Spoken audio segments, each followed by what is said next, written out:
नमस्कार, city centre show में आपका स्वागत है। मुंबई से मैं हूं पूजा भारद्वाज और इस वक्त मैं शाहरुख खान के बंगले मन्नत के बिल्कुल बाहर हूं और आप देखिए यहां का नज़ारा किस तरह से आर्यन खान, शाहरुख खान के बेटे, उन्हें बेल मिलने के बाद यहां पर लोगों का जो जमावड़ा है इस वक्त भी बढ़ता जा रहा है जैसे ही उन्हें बेल मिलने की जानकारी आई है, क्योंकि आज अचानक से इस तरह से फैसला आएगा इसकी उम्मीद लोगों को नहीं थी। आर्यन खान और उनके साथ जो 2 आरोपी थे, अरबाज मर्चेंट और मुनमुन धमेचा, उन दोनों को भी बेल मिल चुकी है और मन्नत के बाहर इसी लेन पर जो आप देख रहे हैं करीब 8:30 बजे 2 गाड़ियां बेहद रफ्तार से अंदर गई हैं और उसके अंदर शाहरुख मौजूद थे। तो 8:30 बजे के करीब शाहरुख खान अपने बंगले मन्नत में पहुंच चुके हैं और आर्यन खान और जो 2 आरोपी हैं वो जेल से कल या परसों ही यानी कि शनिवार या फिर शुक्रवार को रिहा हो पाएंगे। आज क्या दलीलें रही कोर्ट में, कहां बचाव पक्ष मजबूत साबित हुआ और एनसीबी के तर्क कमजोर साबित हुए, सुनील सिंह की इस रिपोर्ट में देखिए।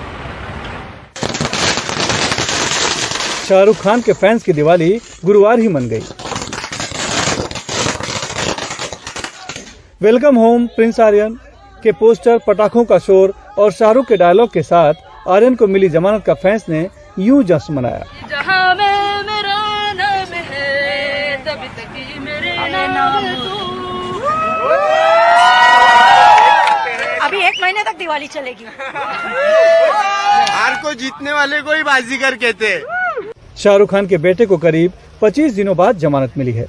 बेल दिलवाने के लिए वकीलों की इस फौज की शाहरुख के साथ ये ताजा तस्वीर भी सामने आई। बॉम्बे हाईकोर्ट ने 3 दिनों की जिरह के बाद आर्यन खान के अलावा क्रूज ड्रग्स केस के 2 अन्य आरोपियों अरबाज मर्चेंट और मुनमुन धमेचा को भी जमानत देने का फैसला सुनाया। हालांकि तीनों की आर्थर रोड जेल से शुक्रवार या शनिवार को ही रिहाई संभव हो पाएगी। उन तीनों को आज हाईकोर्ट ने बेल दिया है। पक्का डिटेल्ड ऑर्डर कल मिलेगा और मुझे उम्मीद है कि ये तीनों अक्यूज जो हैं ये कल या शनिचर तक बाहर आ जाए। बहुत मिनटों से इंतजार कर रहे थे। 34,560 मिनट्स। इतने दिन से मेरे बच्चे अंदर है, मेरा बच्चा अंदर है, आर्यन भी मेरे बच्चे जैसा है। तो 34,560, my Mrs was counting the minutes not days. So you should remember the agony of these people. NCB की दलील खत्म होने के बाद बचाव पक्ष अपनी दलीलें फिर से पूरी रख पाता, उसके पहले ही जस्टिस नितिन सांबरे ने बेल दे दी। जमानत मिल जाएगी इसकी उम्मीद तो थी, लेकिन यूं अचानक दलीलों के बीच में फैसला आ जाएगा इसकी उम्मीद नहीं थी। बहरहाल आर्यन के पिता शाहरुख खान का जन्मदिन 2 नवंबर को है। ऐसे में कोर्ट का ये फैसला शाहरुख के लिए एडवांस बर्थडे गिफ्ट कहा जा सकता है। उधर आर्यन खान केस में पिछले कई दिनों से फरार गवाह केपी गोसावी को पुणे पुलिस ने गिरफ्तार कर लिया है। किरण गोसावी पर युवकों को विदेश में नौकरी दिलाने को लेकर लाखों की ठगी करने का आरोप है। उधर मंत्री नवाब मलिक के हमले एनसीबी जांच अधिकारी समीर वानखेड़े पर जारी रहे और समीर की पत्नी क्रांति रेडकर का महाराष्ट्र के मुख्यमंत्री उद्धव ठाकरे को लिखा खत चर्चा में रहा, जिसमें उन्होंने एक मराठी महिला की गरिमा को बचाने की अपील की है। मुंबई से कैमरामैन प्रवीण रोहित, धनेश और सहयोगी पूजा भारद्वाज के साथ सुनील सिंह, एनडीटीवी इंडिया के लिए। और शाहरुख के बेटे आर्यन को मिली जमानत के बाद पूर्व अटॉर्नी जनरल और आर्यन खान के वकील मुकुल रोहतगी ने एनडीटीवी से बात की और उन्होंने कहा कि जमानत मिलने के बाद वो शाहरुख खान से मिले, उनकी आंखों में खुशी के आंसू थे। I met the father, not the mother. The father had tears of joy in his eyes. He has been a very worried father the last 3-4 days that I was here. I'm not even sure whether he had proper meals. He was only having coffee after coffee. And he was very, very worried. And I could see a big sense of relief on the father's face last when I met him. And that's it now. He is a person, I think, with a very strong common sense and perception. So he was trying to tell me the background, whatever it was, where his son studied, whom did he know, what were those chats about, because we don't have the chats. The chats are in the phone and the phone was with them. So he was trying to give me all those backgrounds, saying that, well, these things could help you in arguing the case. So that's why I say he was very savvy and hands-on. And unfortunately, they had lost in the lower court. So it came to the High Court, and as you said, 1 month has gone by. And the parents were very, very worried. And that is why they were taking a very great interest in the case. Shahrukh Khan had given up all his professional activities and he was very much available at all times. he was, in fact, making notes to help his legal team of what he remembered about those chats and about this and about that. And I'm sure he's today a relieved father and his mother is a relieved mother. और अब खबर किसान आंदोलन से जुड़ी हुई। दिल्ली हरियाणा सीमा पर बीते 10 महीनों से बंद टिकरी बॉर्डर अब खुलने लगा है। दिल्ली पुलिस ने एक रास्ता खोल दिया है। दिल्ली पुलिस ने टिकरी बॉर्डर से बैरिकेड हटा दिए हैं। सड़क के बीचों बीच गाड़ी गई कीलें और सीमेंटेड बैरिकेड को भी हटा दिया गया है। हालांकि अभी किसानों के मंच के पास से जो बैरिकेड है वो नहीं हटाए गए हैं, इसलिए ट्रैफिक अभी शुरू नहीं हो पाया है। इसमें 2 दिन का वक्त लग सकता है। दिल्ली पुलिस और हरियाणा के अफसरों के बीच हुई बैठक के बाद ये रास्ता खोला गया। सुप्रीम कोर्ट ने भी इस मसले पर संज्ञान लेते हुए जवाब मांगा था।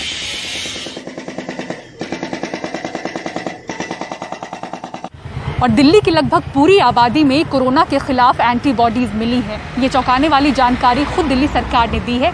दिल्ली सरकार ने सितंबर के आखिर में दिल्ली में सीरो सर्वे करवाया था, जिसके मुताबिक 97% लोगों में कोरोना के खिलाफ एंटीबॉडीज पाई गई हैं।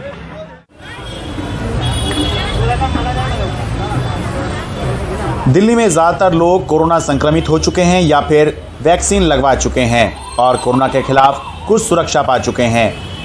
ये कहना है दिल्ली में कराए गए छठे सीरो सर्वे की रिपोर्ट का। सितंबर के आखिरी में दिल्ली के 28,000 लोगों के ब्लड सैंपल में से 97% में कोरोना के खिलाफ एंटीबॉडीज मिली हैं।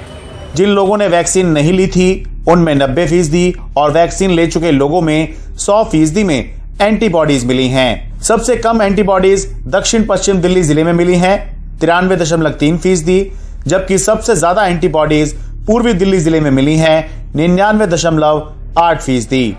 इतनी बड़ी संख्या में लोगों में कोरोना विरोधी एंटीबॉडीज होने का संदेश ये जाता है कि दिल्ली की आबादी में हर्ड इम्यूनिटी हो गई है, यानी वायरस के खिलाफ बड़ी आबादी में प्रतिरोधक क्षमता आ गई है। हालांकि दिल्ली सरकार ये सीधा कहने से बच रही है। जिन लोगों ने वैक्सीन नहीं लगवाई उनकी पॉजिटिविटी 90% आ रही है और जिन्होंने वैक्सीन लगवाई है उनकी 100% आ रही है। एवरेज दिल्ली के अंदर 97% लोगों के अंदर एंटीबॉडीज पाई जा रही हैं। अब इसका इंटरप्रिटेशन तो एक्सपर्ट ही बता पाएंगे। इससे पहले जनवरी में किए गए सीरो सर्वे के मुताबिक 56% लोगों में कोरोना विरोधी एंटीबॉडीज मिली थी, लेकिन अप्रैल मई में कोरोना ने हाहाकार मचा दिया। इसलिए जानकार ये सलाह दे रहे हैं। इससे ये मालूम पड़ता है कि काफी बड़ी जनसंख्या के शरीर में वायरस से लड़ने की प्रतिरोधक क्षमता आ गई है, पर फिर भी आपको अपने कोविड अप्रोप्रिएट बिहेवियर रखना होगा, क्योंकि जो क्षमता है ये पार्शियल हो सकती है, कंप्लीट भी हो सकती है। तो पता नहीं आपको इससे बीमारी से पूरी तरह से सुरक्षा मिलेगी या आंशिक रूप से मिलेगी। वैसे एक तथ्य ये भी है कि दिल्ली में 86% लोगों को वैक्सीन की पहली डोज और 48% लोगों को दोनों डोज लग चुकी हैं। बड़ी संख्या में लोग कोरोना से संक्रमित हो चुके हैं, बड़ी संख्या में लोग वैक्सीन भी लगवा चुके हैं, लेकिन सावधानी रखना इसलिए ज़रूरी है क्योंकि वायरस खुद को बदलता रहता है। अप्रैल मई में जो हमने देखा वो इसी का नतीजा था। दिल्ली से अपने कैमरा सहयोगी जेवियर थॉमस के साथ मैं शरद शर्मा, NDTV इंडिया। और दीपावली के मौके पर कहां चल रही है नया विश्व रिकॉर्ड बनाने की तैयारी, पूरी खबर ब्रेक के बाद देखते रहिए सिटी सेंटर शो।